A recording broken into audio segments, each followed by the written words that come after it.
So this is probably going to be my last Code Vein video. And I did have commentary in this, but it's just I don't like to get into too much, but I'm sick, and so I don't have a whole lot of energy. Um, I was wondering why I stopped playing this game. I did have this for a while. I played it for a little bit, but it's just too much to do at once. The button combinations, the yeah, that's mainly it. Like just the hilarious amount of buttons you have to press just to kill a guy is one of them. Two, the points like dark. It's I would say if you're going to play a game, play Dark Souls. Don't play Code Vein. Um, I really think the whole anime aspect is something that you could make an anime character in Dark Souls. Just play Elden Ring. Elden Ring, I feel like is a lot more rewarding, and if you have a PS5 anyway, just get the superior game. Um, the points in which you can rest it are too far apart. Uh, the enemies I think respawn on a timer, so there's that. Um, it's just for me, it's not fun. I would like to enjoy the game. It's just everything feels like it's there to waste your time. Um, and what I was saying in the video was about like game tutorials railroading you, so I guess I could do that for this anyway. Uh, the experience I had with railroading tutorials was a game called like Unicorn Overlord or something, and I know it sounds like like you're playing like My Little Kitty Retreat or something. No, it's an actual tactics game. I know what the name sounds like, but yeah, it was fun, but the problem is it was a demo, so I don't know. They didn't let you experiment, so they gave you the idea of what to do, how to set up units, and in case people haven't are wondering what it's like Final Fantasy Tactics.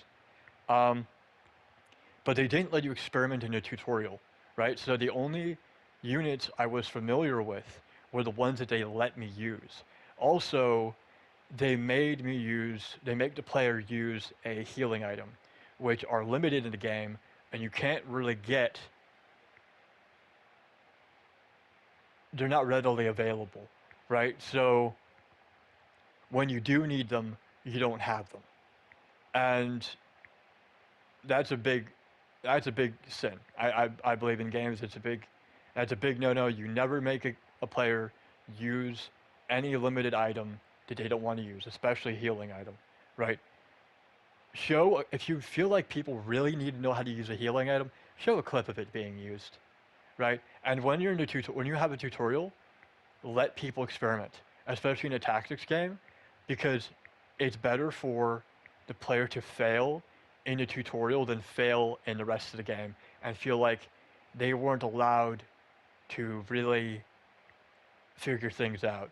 Also, another I think on a FPS side of that is games that put you into tutorial room and don't let you experiment. They want you to press these 30 separate button prompts real fast, and at that point it feels like the devs are playing the game for you, right? Have button prompts, but if the player figures out how to get through a segment quicker than the devs intended or with different button combinations, don't lock the button combinations. Let them press every single fucking button and let them get through the room. If you feel like these buttons are needed, then leave them on the screen and have a trigger where as soon as they leave the arena or leave the room, new button prompts generate. It's like, well, we're past that part. These are the new button prompts. And if something is needed, like figuring out how to crouch, then have a obstacle course segment, have them press a button, one button to freaking crouch, not two, and then when they've done it, have a new button show up, right? And also like having two buttons to do one action, pressing two buttons to melee, right? Or two buttons to crouch. It's like what just the gameplay shouldn't be figuring out the buttons. The gameplay should be the gameplay, right? Um, let's see, what else do I want to talk about? Having rest places that are too far apart. Uh, I bring up Dark Souls because I feel like the bonfire system was really good. That if you died, it regenerated the enemies, but the bonfires were close enough together where you could rest. And as soon as you rested, you could set your I believe you could set your checkpoint there. So as soon as you logged out of the game, it and then you logged in the next day, it brought you back there. All the enemies were back, but it also rested you at the next bonfire. Games like Code Vein, where you slog through all these enemies, and then you get to the next rest point, only to realize that no, it's not a bonfire, and no, you can't rest at it. One doesn't respect the player's time. It treats the players like, well, there's just these kids that have all the time in the world. And honestly, kids don't have all the time in the world anyway. Right? They have school, right? They want to go outside, they want to do stuff. Maybe their parents are having them do sports. So if you're going to have large levels with enemies that come back and then a system where you die, as you can see on the screen right now, I'm like, yay, another bonfire. I can get off. There's no button prompt. There's no button prompts. It doesn't refill your healing. It's pointless. It's functionally pointless to have it there. Um, and so I realize that now. It's like I'm going to have to keep playing more. Um, Even if it's a checkpoint, it's still useless because now I'm here, and I'm down on flask and I have a little bit less health, right? So, and also in case people are wondering, is that a player? No, that's not a player. That is a NPC character that I guess is story relevant. Um, One, in tight corridors, the hammer model is way too damn big, right? And two, this is normal difficulty. You shouldn't. The time to realize if you want to play a game is in the first few sections of the game. Giving someone a NPC character that basically kills everybody in 1 to 2 hits makes it to where one, you don't really need to pay attention to the button prompts, and two, when you take the trailing wheels away, which is what he is, you don't feel like you learned anything. You don't retain anything. Um, so there's that. Well, so the game is fun. I like the art style. It isn't like people say, oh, anime games cringe. It isn't like the anime cringe games people think of. Like heads that are weird proportions, the body shapes that aren't they're just a little bit off. Clearly an aged up child that's like just a bit too uncanny. Eyes are massive.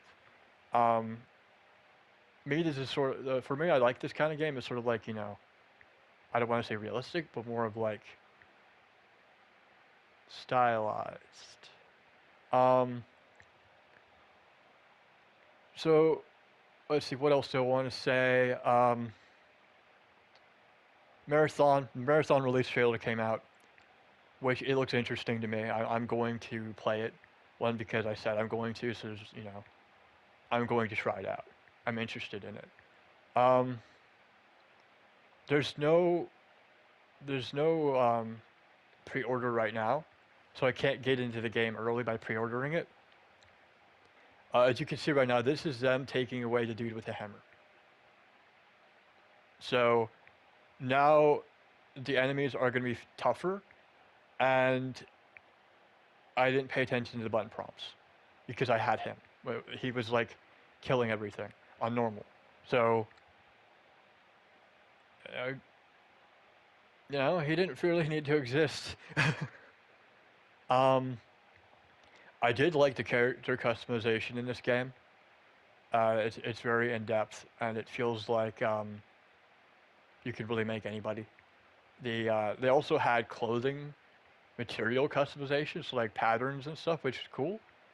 You could dye the clothing as well, and they had different styles of everything that you could wear. The tattoos looked interesting. Uh, what else? Um, what will I use to replace this? I have other games that I've bought. my main problem is I have games like Elden Ring, which I've gone quite far in. Um, but the PS5 Pro requires you to buy a disc tray, right? Um, which I don't know. Um, if I'll do also life stuff, I'm going to be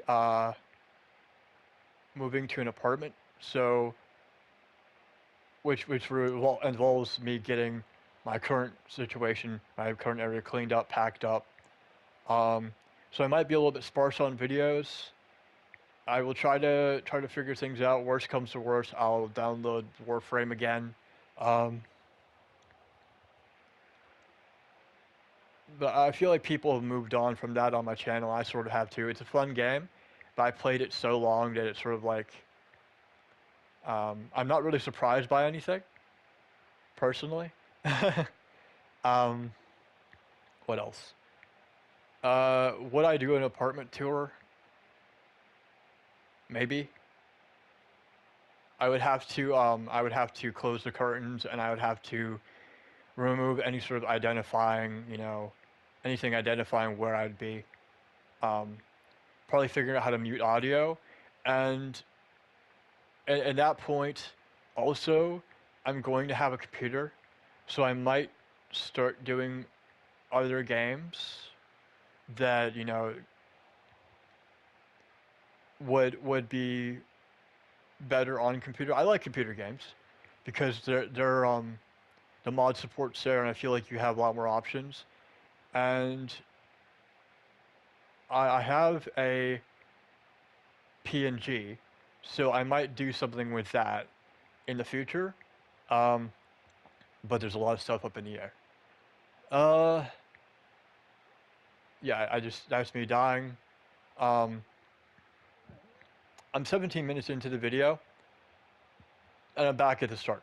I'm going to end it here. Thank you all for watching, and despite what I do in the future, I will try to keep everybody updated, and not put myself in one box. Uh, I think I've pretty much gotten used to people. People expect me to play different games, and not for long sometimes. I may start doing demos, um, and I might even post a video of the unicorn, whatever, like warrior, prince, king. It, it's basically Final Fantasy Tactics, right? Um, and the things I didn't like and did like about that. So I might start doing that. Seen some YouTube and streamers do stuff like that. So I might do some research and stuff, see what people like and didn't like about those kind of videos. Anyway, I hope you have a good day, and I am going to cut the video here.